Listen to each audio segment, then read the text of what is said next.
기도하겠습니다.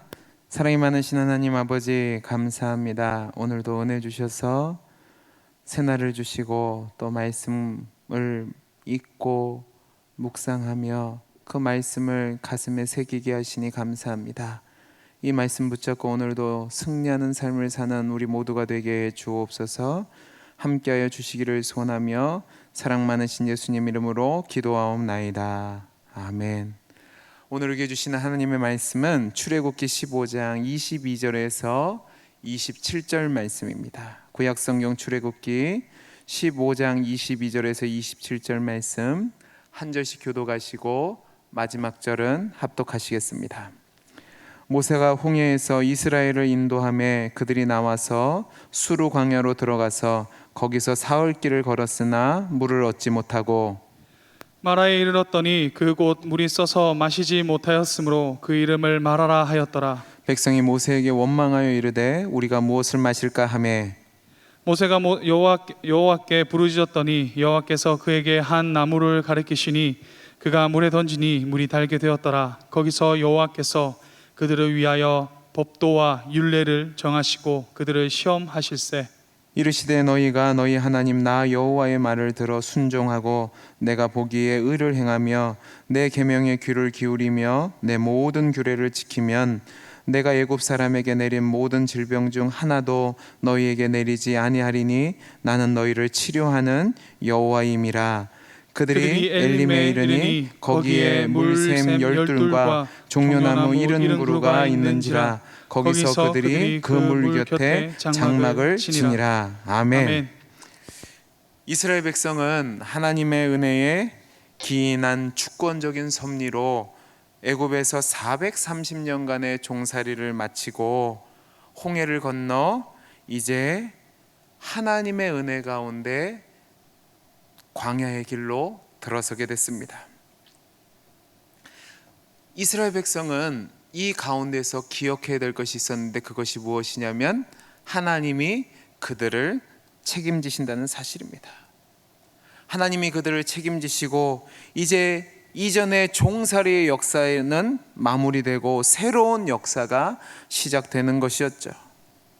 이 새로운 역사의 시작은 아주 중요한 일이었습니다. 왜냐하면 이스라엘 백성이 단지 출애굽으로만 끝이 난다면 하나님께서 이스라엘 백성을 구원한 것이 제 빛을 발하지 못하기 때문에 그렇습니다.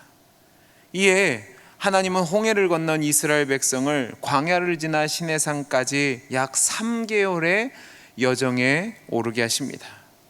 왜냐하면 하나님은 이 시내산으로 그들을 인도하셔서 언약을 맺으시고 그들이 하나님의 백성이 되고 하나님이 그들의 하나님 되시는 그 약속을 맺으시기 위해서 그렇게 하신 겁니다. 그리고 이렇게 홍해에서 시내산까지의 광야 여정을 출애굽기 15장 22절부터 18장 27절까지 모세는 자세하게 기록해 놨습니다. 근데 문제는 이 3개월간의 여정이 모세나 이스라엘 백성에게 쉽지 않았다는 사실입니다. 이 3개월의 과정 속에서 모세와 이스라엘 백성은 5번의 위기를 맞이하게 됩니다. 첫 번째 위기가 무엇이냐면 마라에서 쓴물을 만난 위기였고, 두 번째 위기는 16장에 기록된 음식 문제에 대한 위기였고, 세 번째는 17장 1절에서 7절까지 기록된 르비딤에서 마실 물의 부족으로 인한 위기가 찾아온 것이었고, 네 번째는 17장 8절에서 18절까지 기록된 아말렉 족속의 공격의 위기였고, 마지막 다섯 번째는 18장에 기록된 모세의 건강의 위기였습니다. 문제는 이스라엘 백성이 이러한 5번의 위기를 맞이할 때마다 믿음으로 문제를 해결한 것이 아니라 하나님과 모세를 원망했다는 사실입니다. 그들은 늘 목이 마르다 배가 고프다는 것 때문에 하나님이 그들에게 베푸신 놀라운 구원의 은혜를 잊어버리고, 또 하나님께서 그들을 반드시 가나안 땅으로 인도하시고 하나님의 백성으로 하나님의 나라를 삼으실 것이라는 그 목적을 잊어버리고 하나님께 원망과 불평을 쏟아냈습니다. 그래서 성경학자들은 이 홍해에서부터 시내산까지의 여정을 뭐라고 얘기하냐면 원망과 투덜거림의 이야기라고 이야기를 합니다. 이 원망과 투덜거림의 이야기는 이스라엘 백성에게 선택을 요구합니다. 그들이 비록 노예의 삶이지만 안정과 평안이 보장된 애굽으로 돌아갈 것인가, 아니면 비록 위험하고 힘들고 고통스러운 모험이 포함되어 있지만 여호와의 인도하심 아래 모세와 함께 광야를 거쳐 가나안 땅으로 갈 것인가, 그 선택을 말하고 있습니다. 그런데 이스라엘 백성은 늘 원망하고 불평하는 어리석은 모습을 보입니다.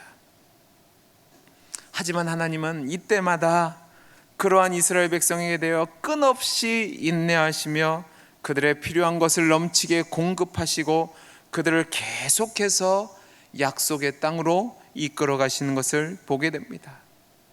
이것을 통해서 모세는 믿음이 없는 이스라엘을 비난하는 것이 아니라 그럼에도 불구하고 끝없는 사랑과 위대하신 능력으로 그들을 이끌고 가면시면서 자신의 목적을 이루시는 주권자 하나님을 말씀을 통해서 보여주고 있는 겁니다. 오늘 우리가 읽은 본문은 홍해에서부터 시내산까지 가는 여정 중에서 만난 5번의 위기 중 첫 번째 위기를 기록하고 있습니다. 그 위기가 무엇이냐면 마라의 쓴물의 위기입니다. 모세는 이스라엘 백성을 홍해에서 수르 광야로 데리고 갔습니다. 여러분, 수르 광야는 팔레스타인과 애굽 사이에 있는 시내반도 북서쪽에 있던 광야 지역으로 애굽의 북동쪽에 있는 변방 부분입니다. 이때 이스라엘 백성은 3일 동안 광야를 행진했는데 물을 찾지 못했습니다. 여러분, 유목민들이 보통 가축대를 이끌고 움직이는 거리가 하루에 15km에서 25km라고 이야기합니다. 그러니까 3일 동안 물을 얻지 못했다는 것은 약 100km 가까이를, 75km 가까이를 물 없이 행진을 한 겁니다. 여러분, 굉장히 힘들었을 겁니다. 그런데 그 힘든 가운데 마라라는 곳에 도착했는데 오아시스를 만났습니다. 오아시스의 물을 보고 얼마나 반가워했을까요? 그런데 문제는 그 오아시스가 마라라는 이름처럼 써서 먹을 수가 없는 겁니다. 그러니까 백성들이 이것을 보고 어떻게 이런 물을 우리에게 마시라고 하느냐라고 탄식한 겁니다. 이러한 백성들의 원망에 위기를 느낀 모세는 하나님께 부르짖습니다. 하나님, 도와주옵소서. 모세의 간구는 헛되지 않았고 하나님께서는 한 나무가지를 가르치시면서 모세에게 그것을 던지라고 하십니다. 모세가 그 말씀에 순종해서 던졌더니 물이 마시기에 적합하게 달게 변했습니다. 하나님께서 다시 한번 기적을 베푸셔서 이스라엘의 필요를 채우신 것입니다.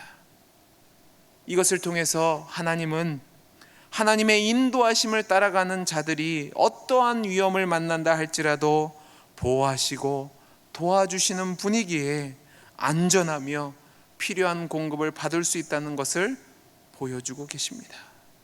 그리고 이 사건과 연관하여 하나님께서는 율법의 일부를 이스라엘 백성에게 내리셨습니다.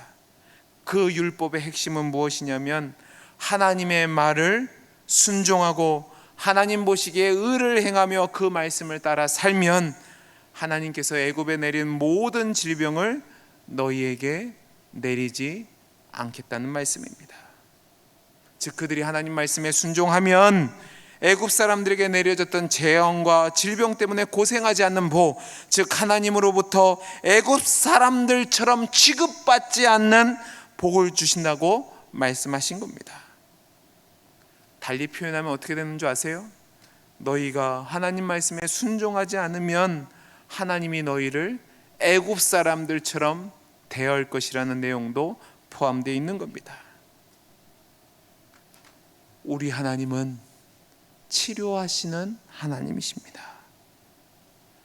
그 하나님께서는 우리를 질병에서뿐만 아니라 모든 죄악 가운데에서도 치료하기를 원하시는 분이십니다. 그래서 이 약속을 주신 것이죠. 그리고 이 일 후에 이스라엘 백성은 엘림이라는 곳으로 가게 됩니다. 엘림은 마라에서 약 12km 정도 떨어진 곳으로 앞선 마라와는 완전히 다른 분위기가 있다는 것을 보여주고 있습니다. 엘림이란 말은 큰 나무라는 말에서 유래된 단어입니다.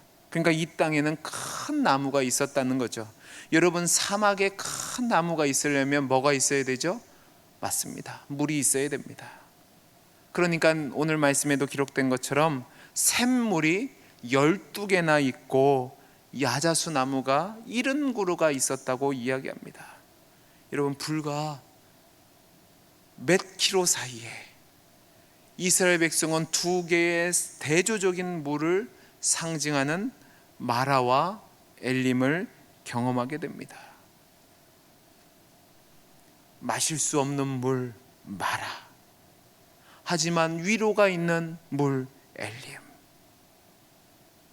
이것을 통해서 보여주시는 것이 무엇이냐면, 결국 그 마라를 지나고 나면 젖과 꿀이 흐르는 가나안 땅 엘림과도 같은 곳이 있다는 것을 보여주시는 것이죠. 이것을 통해서 하나님을 믿고 순종하기만 하면 하나님이 그 순종에 주시는 위로의 복, 생수의 복이 있다는 것을 말씀해 주시는 겁니다. 이것이 오늘 우리에게 주시는 말씀인데, 이 말씀을 통해서 오늘 함께 교훈을 얻기를 원하는 것이 있습니다. 첫째는 무엇이냐면, 성도는 어떤 순간에도 하나님이 주신 은혜를 기억해야 된다는 사실입니다. 우리 오늘 말씀 22절에서 24절 말씀을 같이 읽겠습니다. 시작. 모세가 홍해에서 이스라엘을 인도하며 그들이 나와서 수르 광야로 들어가서 거기서 사흘길을 걸었으나 물을 얻지 못하고 마라에 이르렀더니 그곳 물이 있어서 마시지 못하겠으므로 그 이름을 마라라 하였더라. 백성이 모세에게 원망하여 이르되 우리가 무엇을 마실까 하매. 여러분, 홍해를 건넌 이스라엘 백성이 수르 광야로 들어가서 사흘길을 걸었지만 물을 만나지 못했습니다. 제가 앞에서 말씀드린 것처럼 광야의 길을 사흘이나 물을 얻지 못했다는 것, 이건 정말로 고통스럽고 힘든 여정이었다는 것을 말하는 겁니다. 그러던 중에 마라에 도착했는데 물을 발견했습니다. 여러분, 얼마나 기뻤을까요? 근데 그 물이 마실 수 없는 쓴물입니다. 물은 있는데 마실 수 없게 되자 백성들은 원망하고 불평하고 탄식하기 시작합니다. 불과 며칠 전에 하나님이 그들을 출애굽시키시고 홍해를 마른 땅으로 걷게 하시고 모든 애굽의 군대를 수장시키는 것을 경험했습니다. 그래서 기뻐 춤추며 솟구치며 하나님을 찬양하던 백성들이 이스라엘 백성입니다. 그런데 눈앞에 어려움을 당하자 바로 하나님을 향하여 불평과 원망을 쏟아내고 있다는 말입니다. 여러분, 이것을 통해서 우리는 깨닫게 되는 것이 있습니다. 그거에 무엇이냐면, 아무리 놀라운 기적을 경험한다 할지라도 그것은 진정한 변화를 일으키지 못한다는 사실입니다. 사랑하는 성도 여러분, 고난과 어려움은 믿지 않는 자들에게만 주어지는 것이 아닙니다. 고난과 어려움은 구원받은 하나님의 백성에게도, 또한 하나님이 함께 하시며 하나님이 인도하시는 사람에게도 그 여정 속에 늘 경험할 수 있는 겁니다. 문제는 고난이 있다는 것이 아니라 그 고난을 대하는 태도가 문제가 되는 것이죠. 이스라엘 백성은 하나님이 은혜를 주신 백성임에도 불구하고 이 고난을 대하는 태도가 문제가 있었습니다. 그들은 늘 인간의 간사함과 연약함을 그대로 보여주었습니다. 불신앙을 보여주었습니다.